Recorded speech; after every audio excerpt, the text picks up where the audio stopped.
tell us the parent graph, which I'll do in blue, is a log base 2 of x.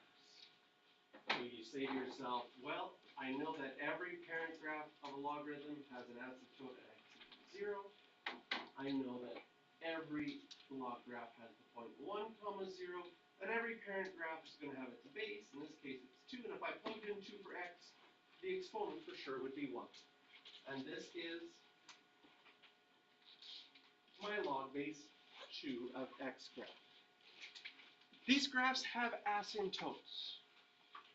There is an E error related to asymptotes. It is the E10. Would you like me to pretend I'm a student making E10 errors? Okay, so I'm going to introduce to you, and first of all, I'll erase the graph, and I'll take out an E10. And I'll draw a graph that's wrong temporarily, and you have to try and figure out what did the student do poorly. Okay, here we go. Here's my E10 error. Here I am there. What's bad with that one? Is your E10 passing the asymptote? You went through the asymptote, so that's not good. Uh-oh. I thought I used a pen that disappeared. It apparently is not disappearing. Let's do this. Let's try it again.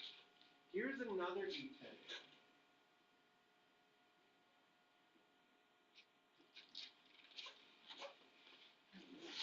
Oh, it disappeared very quickly now. Did you see it? Yeah. What do you think? You curved away from the asymptote. Yeah, I was getting, this is good. This is getting closer and closer and closer. And then, right at the end, you just get lazy and have it go away from the asymptote. That is an E10 error. Okay?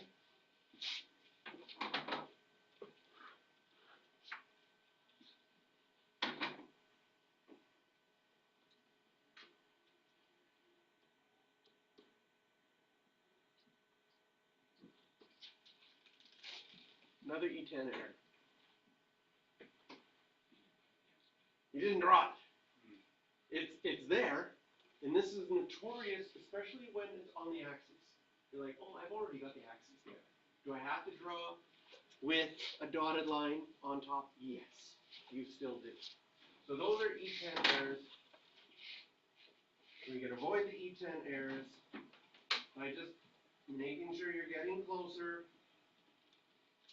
Would you get an E10 error for forgetting to label your asymptote? No, they will be kind that way. So if you forgot to label it as x equals 0, it's usually like, if they ask you to label it, and you don't, they just take off a half mark. It's not an E error. Okay, next, we're going to graph, and I'll write it in green, log base 2 of 2x minus 1. And what makes exponential graphs and log graphs a little bit trickier than what we did normally in our chapter 3 is that the equation's a little bit more involved. So one of the things that I find helpful is taking out a highlighter and highlighting the log, and the base 2 is part of it, and the x is part of it. If I highlight the log base 2 of x, that's my parent graph, then everything that's not highlighted is going to be some sort of transformation. In this case, this 2 is inside the function where the x is. That is going to be a horizontal compression. This 1 is outside of the function. That will be a vertical translation down. If that 1 was going to move something left and right, they would have added extra brackets there to make sure you knew that that 1 was inside the logarithm. But those brackets aren't there, so that 1 is outside. If you want to add your own brackets when you're doing a question like that, just to help yourself see that that's the only thing inside the x, that's perfectly fine. Doesn't make a difference that way. And then we're going to do the same thing we've done in chapter 3, where we take our points, 1, 0, 2, 1, and our asymptote, x equals 0.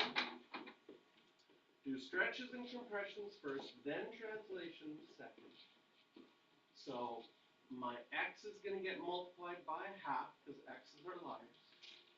And I'm going to go 1 down.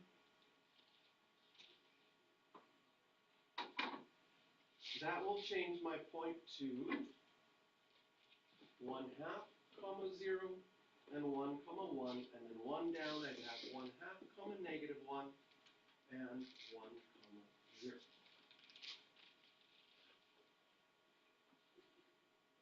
And if I label those, and I'm going to do it on a separate grid. Oh, and my asymptote, all of your stretches and compressions, because your asymptotes start at 0, multiplying by anything won't change that. Can you see for a vertical asymptote, the only way to change it is to move it left or right. Moving it up and down, it's an infinite long line. You're like, oh, move it up through. Okay, good.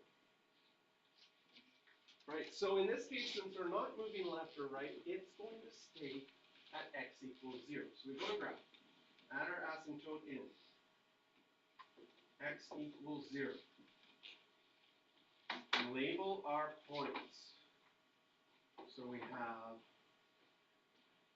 1, 0, and 1/2, -1. So based on that, get the shape of your log graph towards your asymptote. There is our final graph. Its domain is still x is bigger than 0. Its range is everything. The x-intercept is labeled. The asymptote is labeled, so those things have already been solved.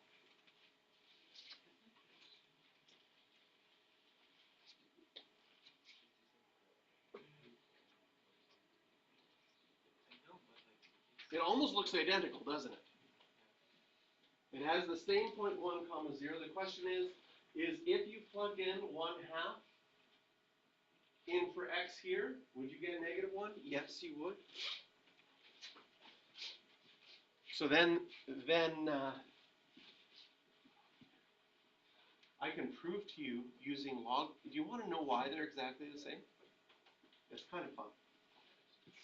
Okay? It's like, what? They're the same? So, why is log 2 of x the same as log 2 of 2x minus 1? We can actually show this with log laws. With log laws, I'm like, hey, wait a minute, this is a multiplication there, 2 times x.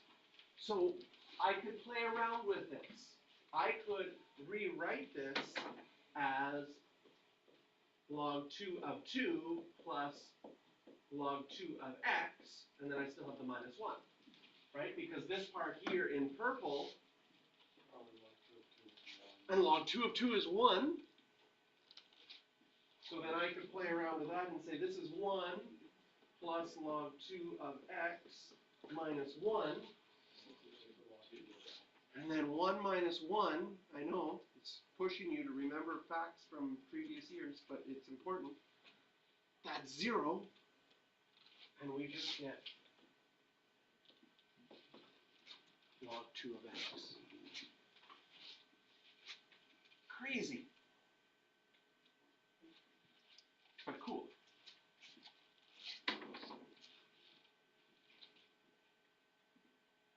But I do want you to graph some that don't look like the original one. So on page 400, you have a blank page, unless you've been writing on it. Then your 400 might have been used up, just looking at maybe somebody who did that. Where's the next blank page that you have? There you go. I'm going to get you to graph this one. 4 log 3 of x plus 1 minus 5.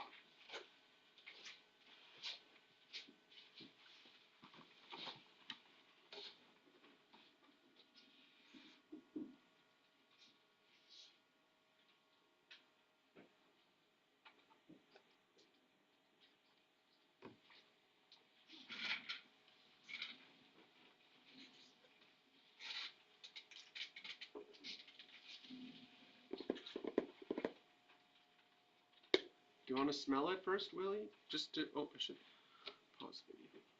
Still 20 minutes. All right, let's see how you did.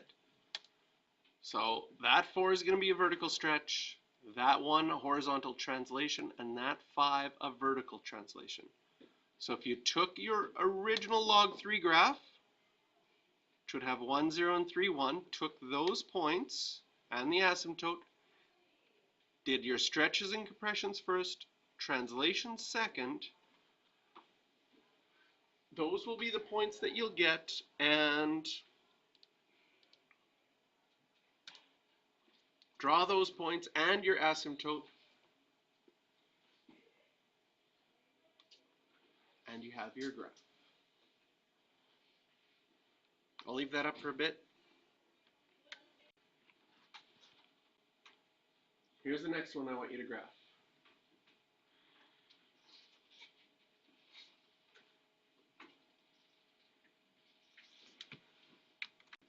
Preliminaries. Did you see that this wasn't in factored form? So you would actually be going 4 to the left instead of 2 to the left.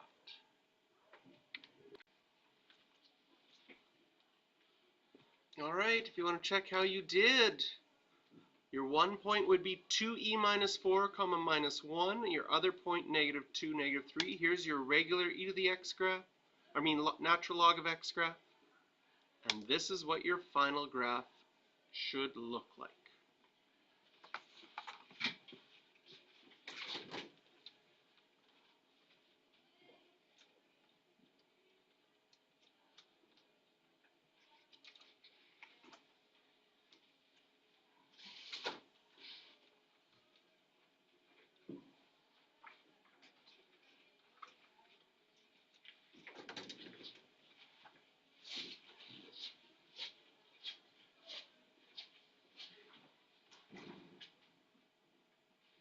Oh, and questions for practice on this one are